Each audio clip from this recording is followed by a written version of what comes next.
and in the University of Sabaragamuwa and few other places, it takes 30 hours.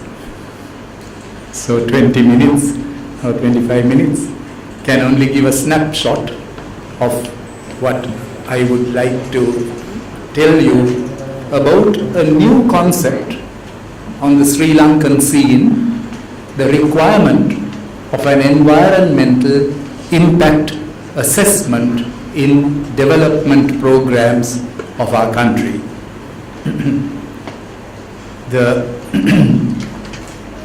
First of all,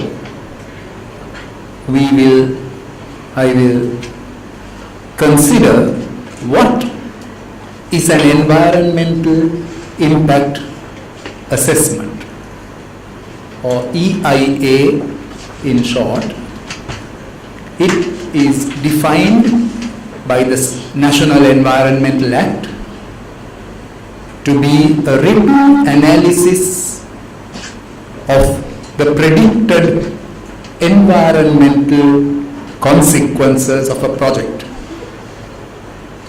So, an EIA is like a prophecy where way up in the project cycle, at the conception stage, you also predict the possible environmental outcomes, sometimes beneficial, sometimes not, of a project in 20 years, in 30 years, in 50 years.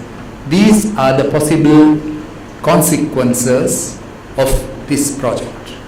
That is an environmental impact assessment. And there is a lesser form of a document called an IEE, Initial Environmental Examination, which is not as stringent, but the principle is the same. So I told you it's a prophecy. All major development projects in this country are required to go through an environmental impact assessment, and then on the basis of that to receive approval for their projects.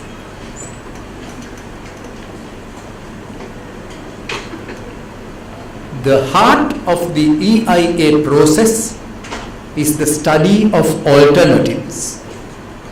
For instance, if the project is to do with, say, it is the coal power plant at Norotchole, first you will consider what if you don't have any coal power plant at Norotchole, which is called the no action alternative. What if you do nothing? Why do we need this at all? Because then we will discuss how hydropower has been exhausted almost to its limits, and there is not much more potential in this country for the use of hydroelectricity, for the generation of hydroelectricity. And then we will go on to discuss why other forms of energy will not fit the bill.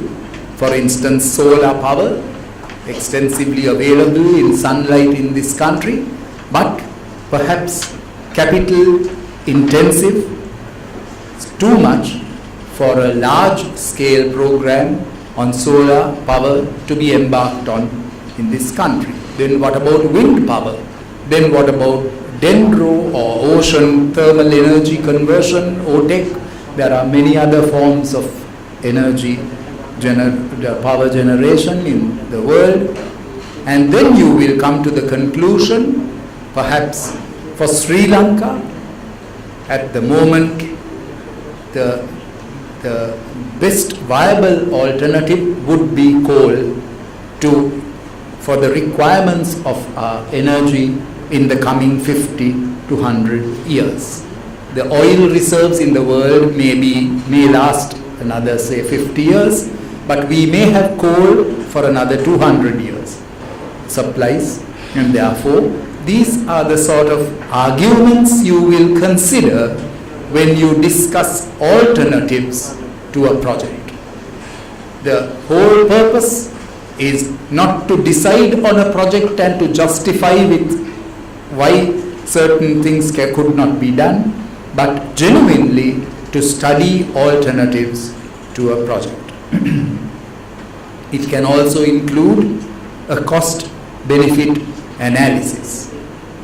Now, it was, though the National Environmental Act came about in 1980, Act number 47 of 1980, there was no mention of an environmental impact assessment in that act.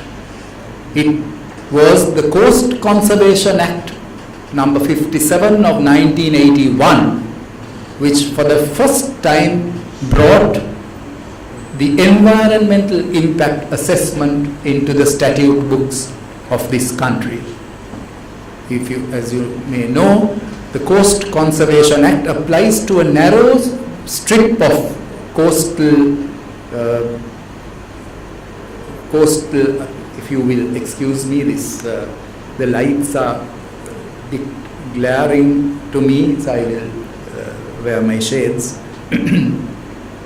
Coming to the Coast Conservation Act, applies to a narrow strip of land 2 kilometers out to sea and 300 meters inland. There are a few changes where there is a body of water permanently or temporarily connected with the sea. It also comes in 2 kilometers inland. But usually it's a strip of land of 2.3 kilometers right round this country, which is governed by the Coast Conservation Act. Any developmental program within the coastal zone requires to go through an approval process, which is enumerated in the Coast Conservation Act. Now, the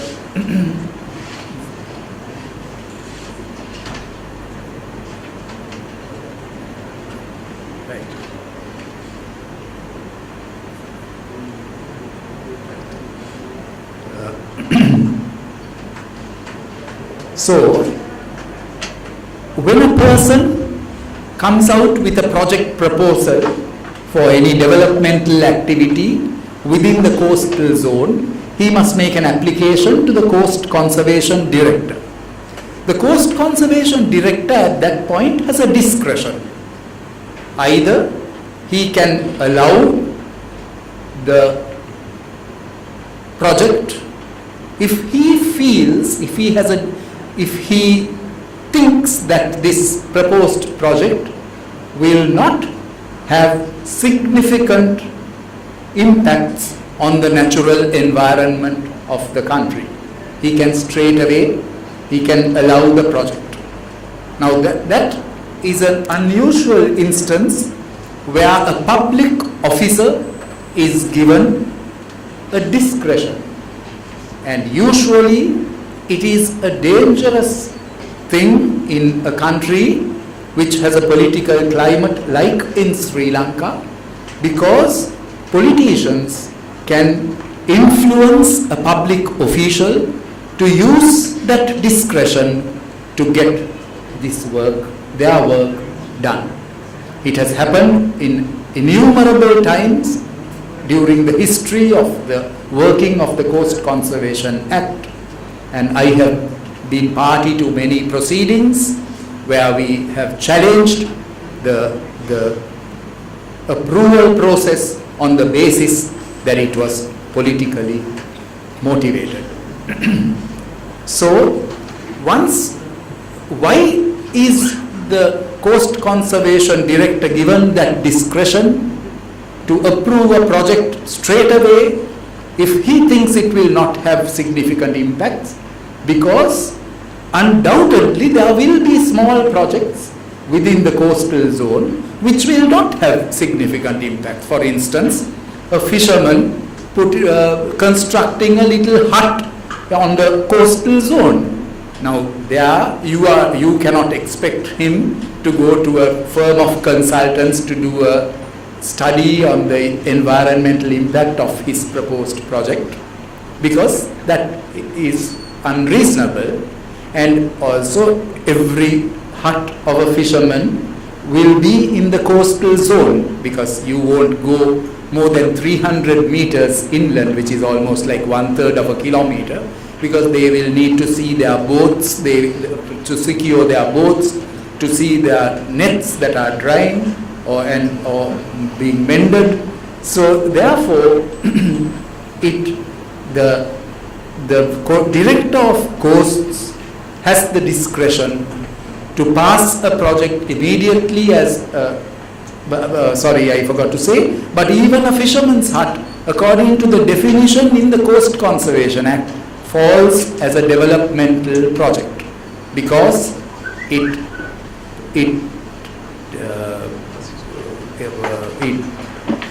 will alter the physical landscape of the coastal zone by the construction of the hut. So therefore, the director of coast conservation can allow it. If he doesn't, if he thinks this project can have repercussions or significant impacts, he will call for an environmental impact assessment. The developer has as much time as he wants to submit this report, which is the EIA, and once it is done, it is published in the newspaper. I mean, a notice is published. You would have seen in many, mostly the government-backed newspapers, there are a lot of advertisements saying there is an EIA published for this project, and it is available at the Pradesh Public Library, Veligama, Pradeshiya Sabha office, and some other notable places, and the public can make comments on it for 14 days from the date of the notice.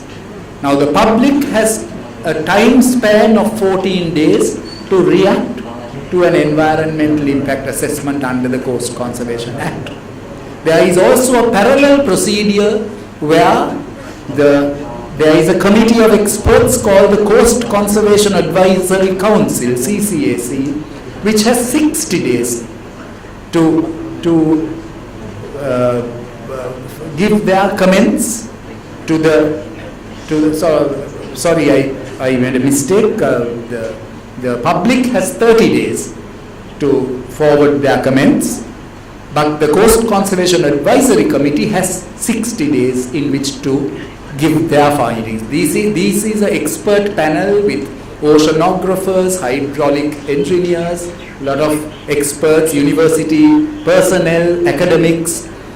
Actually, it should have been the other way around.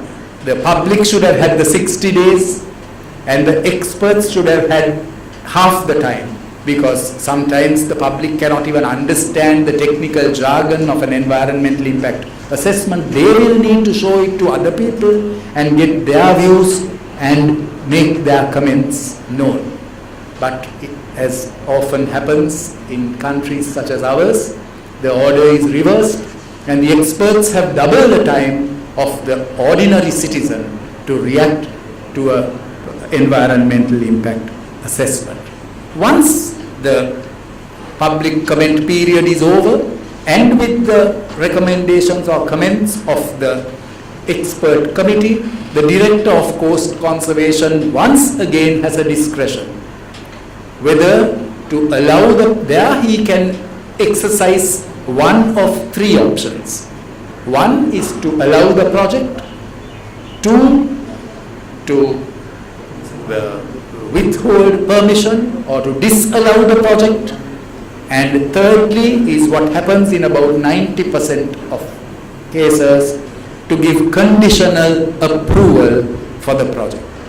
Say for instance there's a golf course approved at Digana, a double golf course, 36 holes. The the Coast Conservation Director, if this came, I am only taking this as an example because that is not within the coastal zone, but in any EIA approval process, he would say, the approving authority will say, you can have the golf course, but you can't have golf grasses right up to the Victoria Reservoir. You have to have a permeable, sort of a impermeable membrane like polythene laid underground so that the pesticides and other harmful substances won't enter the various conditions. You have to grow some trees along the boundary of your golf course, and you can't have golf grass within 100 meters of the reservoir, various conditions. You can have conditions and give approval to a project. The National Environmental Act, though it preceded the Coast Conservation Act by a year, still it came up with environmental impact assessment provisions only by an amendment in 1988. Therefore, now EIA provisions are applicable across the board, except in the coastal zone, which is still under the Coast Conservation Department. They are applicable across the board all over the island, but with a different approval scheme where what is called prescribed projects. Every project you don't have to do environmental impact assessment, but there are certain projects which the threshold will determine whether, for instance, if it's a regional or a national highways, it has to be over 10 kilometers. Then you have to do an EIA. Or if it's a aquaculture project over so many hectares. So that way the smaller projects will not get caught up. Finally, what is the importance of an environmental impact assessment? It is the first time in the history of Sri Lanka that a citizen of this country got the chance officially to intervene in the decision-making process of this country. When the Mahavali project was mooted 30 years ago, or when it was accelerated, did you think that a person in Telvenia had the chance to say, no, I object to this development project for these reasons? They did not. If they were plucked out from Telvenia and parked in the dry zone, the Hiyattakandiya or Aralagamvila or Girandurukotte, they had no choice. They had to accept it. They had to leave their homes, the bones of their ancestors buried in their family plots, and they had to just go and let them be covered by water. There was no way for them to bring to the attention of the state and to the decision-making powers any reasons why the project should not be allowed. It is the environmental impact assessment scheme which brought for the first time a chance for a common person, and many of them have a lot of better ideas than even academics and qualified people like us, and they have a lot of ancient and indigenous knowledge which they can bring to the benefit of development projects, I can just give you one example. There's an island at Valigama. Some of you pass it when you are going on that road, the Count Dimoni Island. There was a freshwater well in that island. It is just off the coast. And it has changed hands number of times, and someone who purchased it recently, there was a freshwater well inside that island. And he thought that this well, which runs dry in the severest of drought, must be deepened to retain water through the drought. So they engaged experts and they deepened the well, and the moment they started doing that, seawater came in and the well was rendered useless. What I'm trying to tell you is our forefathers, without perhaps so much of expertise, knew exactly where to stop in a well that was covered by seawater throughout, but that was fresh drinkable water, potable water inside that well. They knew where to stop, but with all the expertise, we were unable to do that, and that well was rendered useless. That I will stop at that. Thank you.